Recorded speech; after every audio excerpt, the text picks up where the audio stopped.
you anywhere. Closer to me. Where you Assalamualaikum semua. Kita dalam matematik KSSM tingkatan 4, dalam bab 4 iaitu operasi set. Kita akan belajar subtopik 4.2 iaitu kesatuan set. Standard pembelajaran yang harus kamu capai ialah iaitu 4.2.1, menentukan dan menghuraikan kesatuan set dengan menggunakan pelbagai perwakilan. Seterusnya 4.2.2 iaitu menentukan pelengkap bagi kesatuan set. Dan yang ketiga iaitu 4.2.3, menyelesaikan masalah yang melibatkan kesatuan set. Bagaimanakah anda menentukan dan menghuraikan kesatuan set dengan menggunakan pelbagai perwakilan? Kita tengok kesatuan set P dan Q ditulis menggunakan simbol macam huruf U. P kesatuan Q mewakili semua unsur dalam set P atau set Q atau kedua-dua set P dan set Q. Kita tengok contoh 8. Buku teks muka surat 108. Kita tengok soalan dia. Diberi set P ialah faktor bagi 24. Set Q ialah gandaan 3 yang kurang daripada 20. Dan set R merupakan gandaan 4 yang kurang daripada 20. Jadi soalan A, senaraikan semua unsur bagi set yang berikut. Jadi soalan yang pertama kita tengok P kesatuan Q. Jadi simbol U itu merujuk kepada kesatuan. Jadi kita tengok penyelesaiannya. Kamu kena senaraikan unsur P. P ialah faktor bagi 24. Maka 1, 2, 3, 4, 6, 8, 12 dan 24 merupakan faktor bagi 24. Jadi kamu senaraikan. Manakala Q ialah gandaan 3 ataupun sifir 3 yang kurang daripada 20. Jadi Q ialah 3, 6, 9, 12, 15, 18. Jadi kamu perlu senaraikan terlebih dahulu. Maka P kesatuan Q, jadi kamu senaraikan ke semua yang berada di dalam set P dan set Q. Ini ialah P kesatuan Q. Kita pergi soalan yang kedua. P kesatuan R. Jadi sama juga set P kita dah senaraikan. Kita tengok set R pula.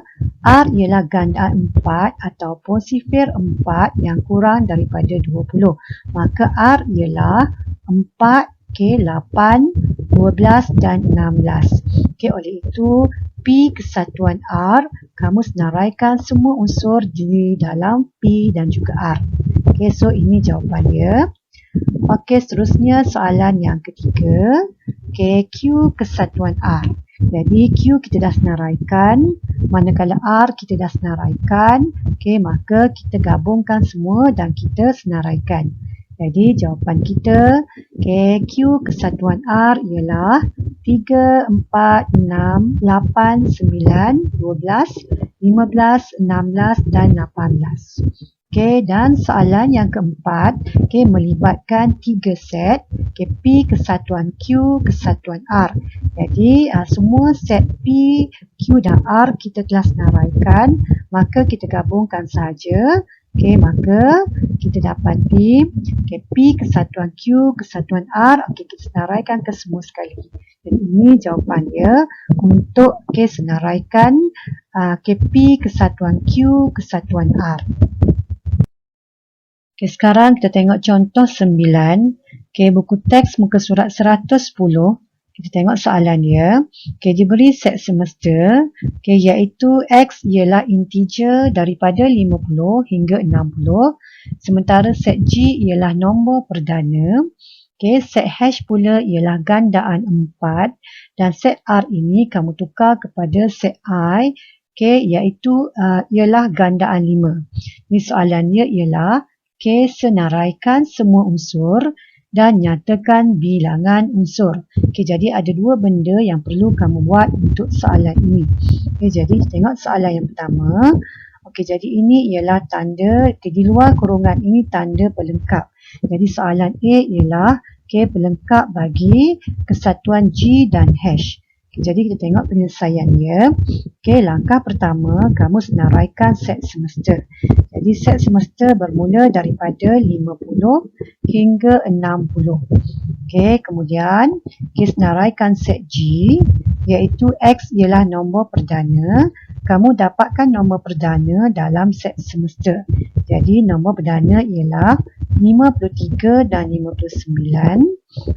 Seterusnya hash pula. Ialah ganda 4 ataupun senang kamu ingat ialah sifir 4. Jadi 52, 56, 60. Sementara set I pula ialah gandaan 5. Jadi sifir 5 daripada set semester. Jadi 50, 55 dan 60. Seterusnya kita tengok soalan A tadi. Langkah pertama, kamu perlu senaraikan unsur kesatuan bagi G dan hash, iaitu semua unsur dalam G dan dalam hash. Kamu dapatkan dulu. Kemudian barulah kamu dapat cari pelengkap bagi kesatuan G dan hash, iaitu selain daripada unsur G dan hash daripada set semester. Jadi ini jawapan dia. Dan seterusnya, kamu bilang berapa unsur yang berada dalam pelengkap bagi G dan hash. Jadi kita bilang saja, kita ada 1, 2, 3, 4, 5, 6. Jadi, jawapan dia ialah 6. Jadi kamu perlu ingat N di hadapan ni merujuk kepada bilangan unsur. Seterusnya kita pergi soalan B. Pelengkap bagi kesatuan G dan I. Jadi macam tadi juga, kita senaraikan kesatuan bagi G dan I, iaitu senaraikan semua unsur dalam G dan I. Dapatkan dulu. Kemudian barulah kita akan dapat unsur yang selain daripada G dan I, iaitu apabila ada tanda pelengkap di luar tanda pelengkap. Jadi maka kamu akan ambil unsur selain daripada kesatuan G dan I. Jadi jawapan dia ialah 51, 52, 54, 56, 57, dan 58. Jadi kamu akan dapat bilangan sebanyak 6. Seterusnya kita pergi soalan C, iaitu pelengkap bagi kesatuan hash dan I. Jadi kamu senaraikan unsur bagi gabungan hash dan I. Dan kemudian kamu dapatkan unsur selain daripada hash dan I, iaitu pelengkap bagi kesatuan hash dan I. Dan akhir sekali kamu bilang, kamu akan dapat bilangan unsur juga 6. Dan yang terakhir, melibatkan 3 set, iaitu pelengkap bagi kesatuan G, hash dan I. Jadi sama juga langkah kita senaraikan kesatuan bagi G, hash dan I. Kita gabungkan ketiga-tiga set ini.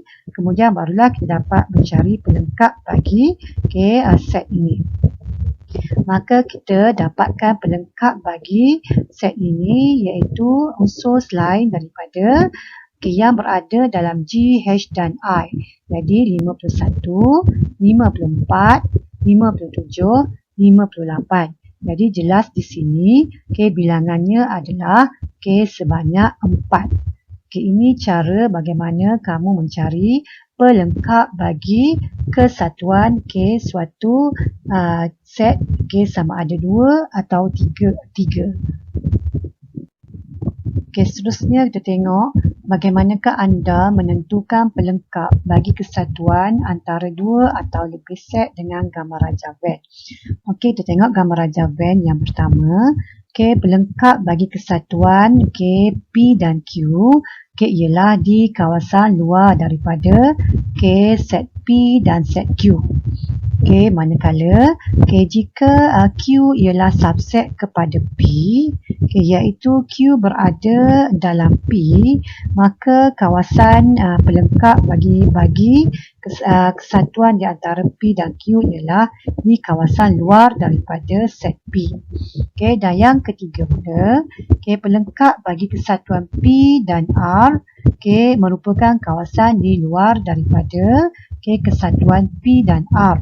Dan yang terakhir, pelengkap bagi kesatuan 3 set iaitu P, Q dan R pula merupakan luar daripada kawasan P, Q dan R.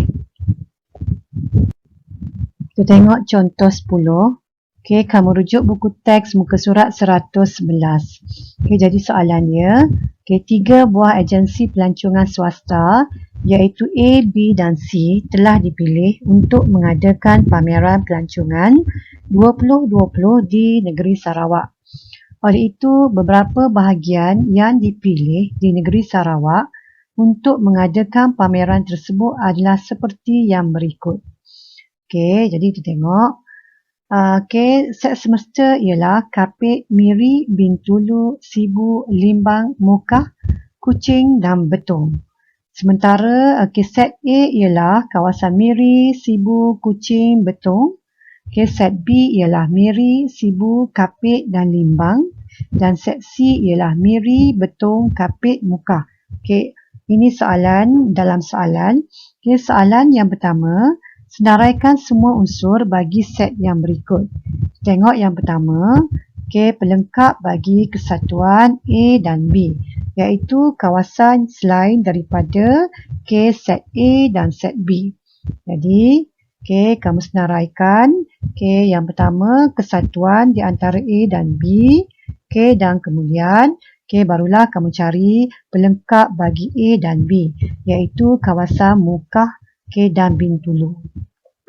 Seterusnya kita pergi soalan yang kedua. Langkah yang sama, kamu senaraikan dulu kesatuan di antara B dan C. Jadi Kapit, Miri, Sibu, Limbang, Betong dan Mukah.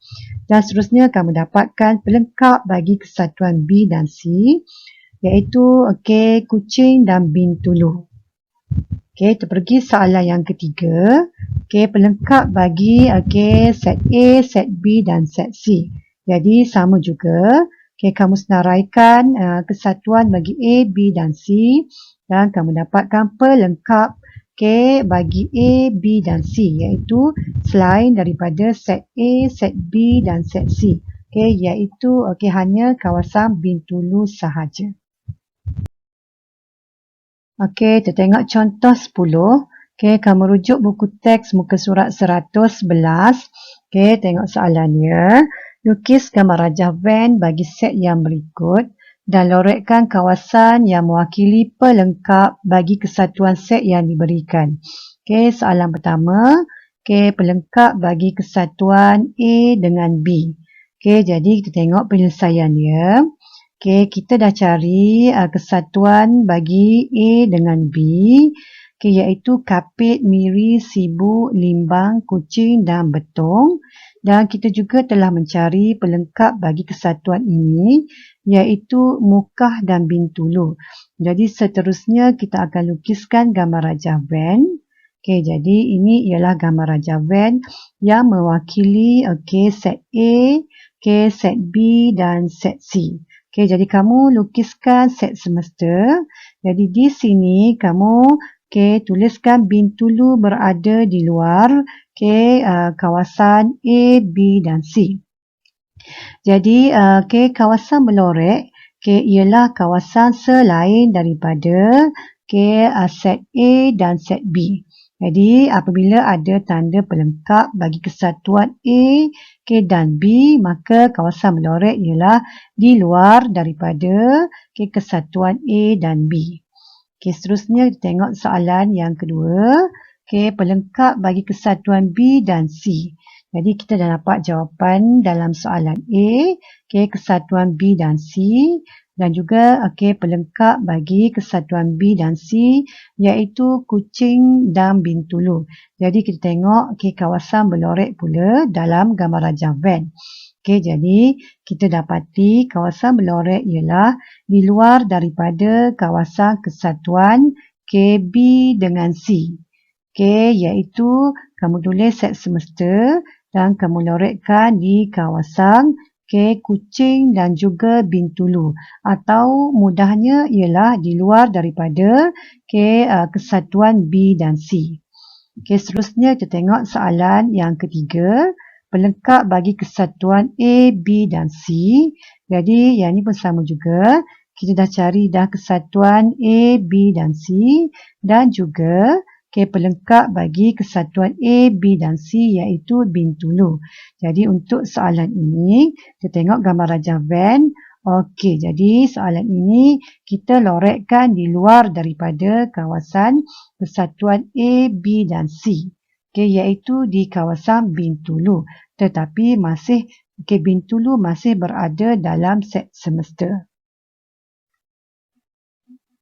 Bagaimanakah anda menyelesaikan masalah yang melibatkan kesatuan set? Sekarang kita tengok contoh 11. Rujuk buku teks muka surat 113. Jadi soalan dia ialah sebanyak 26 orang murid telah menyertai program pengakap di tepi sungai.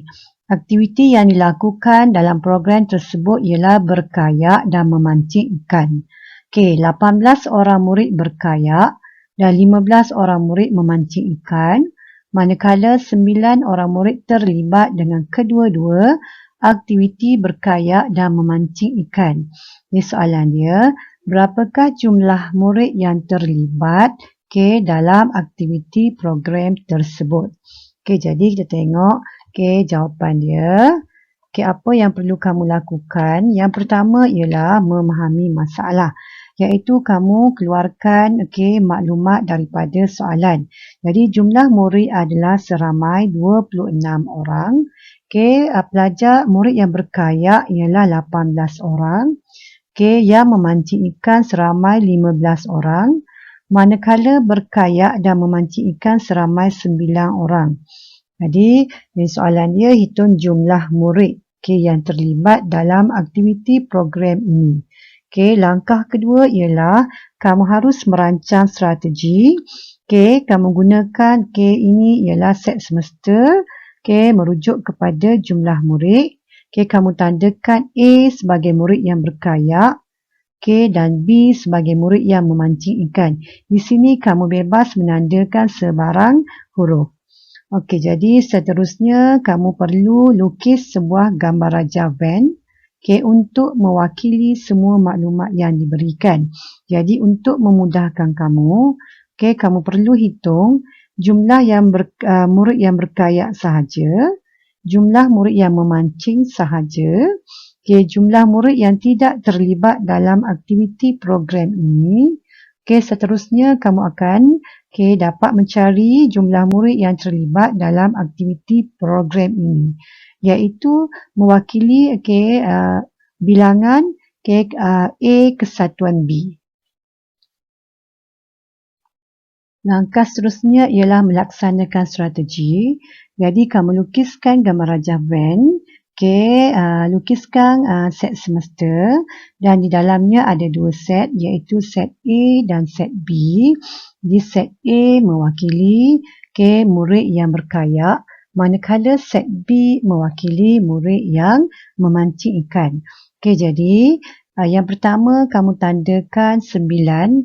Ini diberi dalam soalan, iaitu murid yang memancing ikan dan berkayak. Jadi langkah seterusnya ialah kita akan mencari murid yang berkayak sahaja, iaitu jumlah murid yang berkayak ialah 18. Kita tolak persilangannya, iaitu 9. Jadi 18 tolak 9, kamu akan dapat 9 dan kamu tandakan 9 di sini. Dan seterusnya kamu perlu cari murid yang memancing ikan sahaja. Jadi jumlah murid yang memancing ikan ialah 15. Jadi kamu tolakkan persilangan di antara Okey, A dan B iaitu 15 tolak 9. Okey, kamu akan dapat 6. Jadi kamu tandakan 6 di sini. Okey, supaya lebih mudah. Seterusnya, kamu akan cari jumlah murid yang tidak terlibat dalam aktiviti. Yang mana jumlah murid adalah seramai 26 orang. Jadi kamu tolak K9. Okey, kamu tolak 9. Kamu tolak 6. Yang kamu dapati daripada gambar rajah Venn. Jadi jumlah murid yang tidak terlibat ialah seramai 2 orang. Jadi di luar daripada set A dan set B ada 2 orang. Okey, seterusnya ialah jumlah murid yang terlibat dalam aktiviti. Jadi ini bermakna yang terlibat dalam aktiviti ialah 26 tolak 2 iaitu 24. Dan kamu boleh semak jawapan kamu daripada kesatuan set. Kamu tengok dalam set A dan juga set B dan kamu tambahkan 9 tambah 9 tambah 6 jadi kamu akan dapat 24. Okey, maka kesimpulan di sini ialah 24 orang murid terlibat dalam aktiviti program tersebut. Okey, jadi ini cara bagaimana kita nak melaksanakan strategi.